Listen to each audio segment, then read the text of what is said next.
Hi, Anastasia. Hi, Brianna. How are you? I'm good. How are you? So good. Thank you for Great. being here. Thanks for having me. On National Greek Independence Day. Yeah, that's right. What an exciting day. It is very, very, I feel very proud. Good. So we're going to talk about your solo All right. that you performed and choreographed. right. And I'm going to butcher the spelling or the pronunciation. Can you pronounce it for me? Yeah, it's called ALLAGI, Mm. which means transition or change in Greek.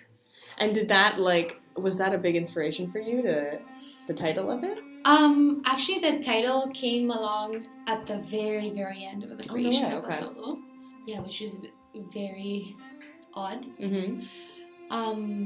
So I started creating just a bunch of movement just for myself. Then I found the music, and then I realized that what I created was about my transition and my change to this country and to this culture. Yeah. So that's why I named it ALLAGI. Cool. Did the music come first, or was it the movement first? The movement came first. I was just playing around, creating stuff. Because I found the music to really drive your movement forward as an audience member, just watching from backstage. The gorgeous instruments that were used. I think it was kind of like a flute, or it was a clarinet. A clarinet. 2 clarinets, but it sounds like a flute at some parts. Right. It's true. Yeah. It was actually mind-blowing to see how my movement that I created without music actually matched the music, or vice versa. Just kind of worked out. Yeah, it worked out, and it was the whole creation of this was, for me, very mind-blowing in the way that it happened subconsciously, and it ended up having such a big I don't know how to explain this. It had such a big dynamic for who I am, and I realized a couple of things about myself. Oh, nice. So that's great. Yeah. Did it because I know sometimes when you choreograph on yourself, it can be a little bit, pressuring or sort of thing. Were you comfortable doing that? Did you find it was easier? Because I know it was going to be a lot of pressure and stressful for me, I decided to take it on very easy and just start moving around and just playing with movements and trying to figure out how lines and how to break lines and just create some movement. And then I realized that it all came out of me, and I had a story to tell, and just by playing around and just listening to random music. I remember when I first started creating this, I was listening to rap music and nice. Just really creating movement for my own. Okay. And then this came out, and I was like, wow, this could be really easy if you don't put so much stress on yourself and think about it as such a big thing. You can with small steps, you reach your goal, which for me was to finish this solo and right. show it. And it started very, very easy, and it ended up being something that I'm proud of. That's so great. Yeah. Yeah, I when I watched you do it, I can tell that you're really connecting to you as a person. It's very personal, I find. Yeah. And I actually have never seen you dance in that sort of way until then I saw it. And I'm wondering if maybe you choreographing on yourself, your body, your strengths, your weaknesses, that kind of helps you to figure it out. Yeah. It was a big part for me. I was like, okay, what can I do? What can I do that I look good at? I can do a couple things, but some things look great, some things don't look great at all. That's with everybody and everything that we do in life. So I was looking for things that I feel good in, and I don't know, inspire myself to do. I'm happy to do this movement because I like this for this specific reason, or I like how this looks on me. So I played a lot on things that I liked and things that I like to see from the mirror. The mirror had helped me a lot to create this. But in a positive way, right? Yes. Okay, good. Yes. I think like that this solo, I expressed myself with like the fullest of myself. Like I could totally tell that. Yeah, it was Absolutely. I loved creating it, and it happened really quick for me. I was just playing. Right. That's all I was doing, just creating movement in my living room, not even at a studio, just thinking about it. And then when I went in the studio, looked in the mirror, saw how I liked things, didn't like things, and it just happened. And then the music came along after the fact. Oh. Okay. So it kind of just like topped it all off. Yeah, like I was thinking what kind of music could go with this. I had silence. I played with my breath, like just using my breath. I use a lot of different type of music or no music at all. And then I thought about, you know what, the fact that you're Greek and you just moved here not so long ago. Maybe you should like show this to your audience. This is about you. This is only you. You only got yourself on stage. Right. So might as well show who you are. Exactly. Yeah, I totally agree. Yeah, and there's something interesting about connecting to your heritage and your background when you create art and when you produce it on stage, especially. For me, when you have like a story to tell, it actually creates like better art. I mean, what is good art, what is bad art, but for me, like, I love listening to a story, and I want to watch a story. And maybe you could talk about, like, what it means for you to be a Greek Canadian making art like this.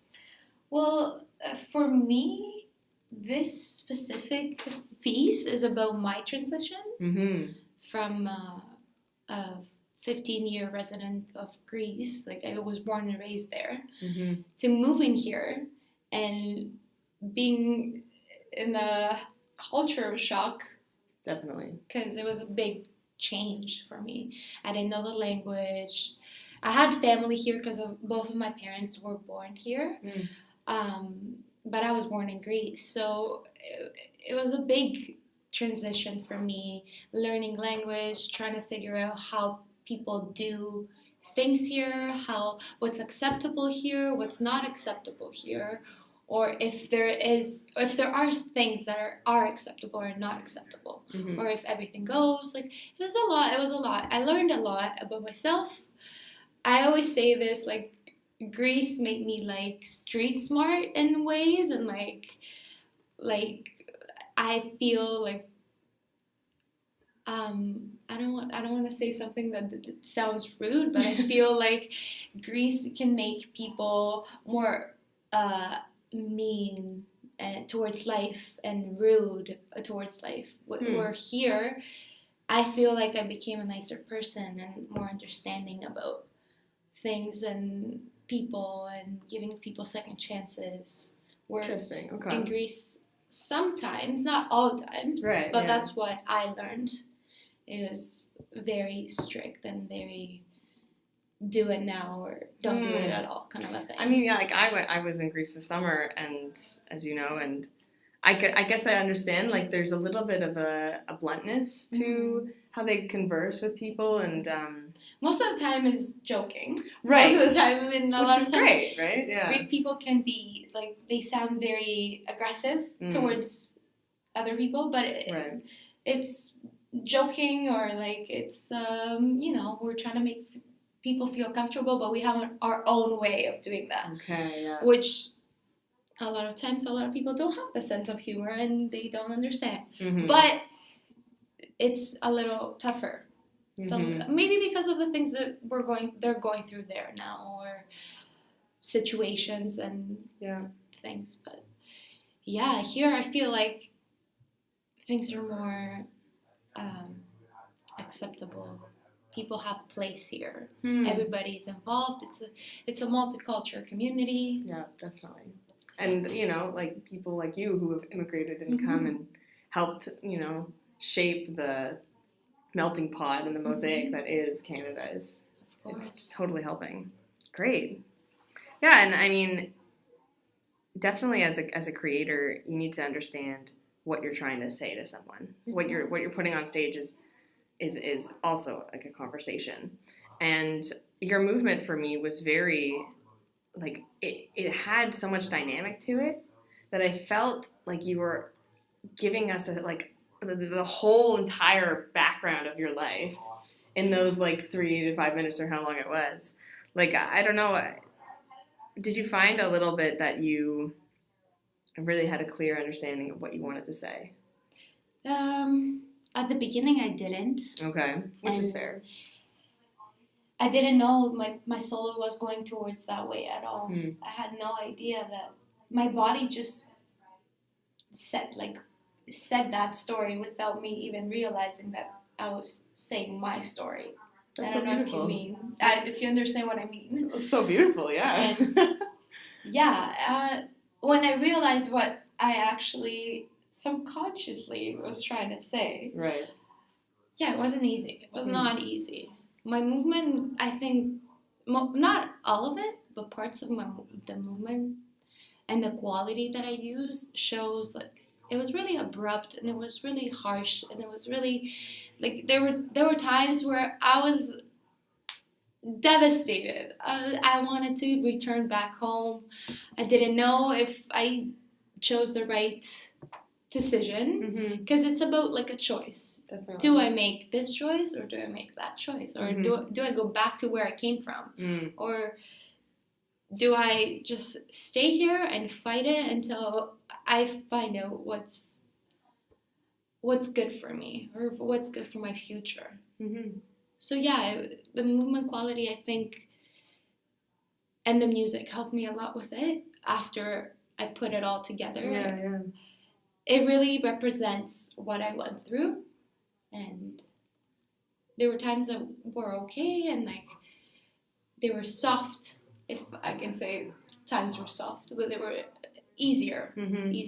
Yeah. And as the time went by, I feel like now I'm like walking in a straight line, know what's going on, instead of me like scrambling around trying to figure out what is Canada, Believe me, I'm doing the same. How am I doing this? Yeah. How? That's so and great. like life on top of that, like, you know, from the age of 15 to 20, a lot of things happen within those years. Like, same. You know, we made it. It's everything goes on. Like, there's a big question mark in these years, and you're just trying to figure it out. Yeah, I think that's what I really was trying to show my audience. Nice. Yes. Totally agree. Do you want to remount it? Do you want to continue with it? Or is it like a choreographic works thing? I mean, it's a part of me. It's a part of who I am. It could be remounted. It could not. It could just... This could be the story of my first 5 years. This could be it. But I could potentially continue the story and say, for example, like the next 5 years from the age of 20 to 25. I don't know, like, right, yeah. But I mean, like, I'm really happy with what I created and the way that it all came together, like from the movement and then adding the music, and then at the very end, like thinking, oh, wait a second, what you just did here was about your transition, your ALLAGI, like the way it all came together. I wouldn't want to change it, but for sure I would love to perform it again if there's a chance. I mean, maybe even in Greece. Yeah, I would actually I'd love to do that in Greece. That would totally, I feel like, change the atmosphere. Yeah, and you know, I feel like from what I've seen, it's something that Greek people wouldn't necessarily do with that specific type of music, because we have like the traditional types of music, and like I don't think they would choose that kind of music for a contemporary piece, right? Because the clarinet, it's a northern, it's an instrument from the northern Greece, where my dad is from, Epiros. Oh, okay. So we listen to that kind of music like in events and stuff, and like I always admire the clarinet and the way it's so unique on its sound. So Mm-hmm. I used it, and I don't think people in Greece will necessarily use a traditional song Okay. or genre to Yeah. create contemporary dance. Well, that's just what makes you different, I guess. I don't know, maybe. You can like pull from, Canadian and Greek, and like you say, from your dad as a Northerner. That'd be awesome. Yeah. Cool. Well, thank you so much for sitting with me. Thank you for having me. This was great. Really appreciate it. Thank you.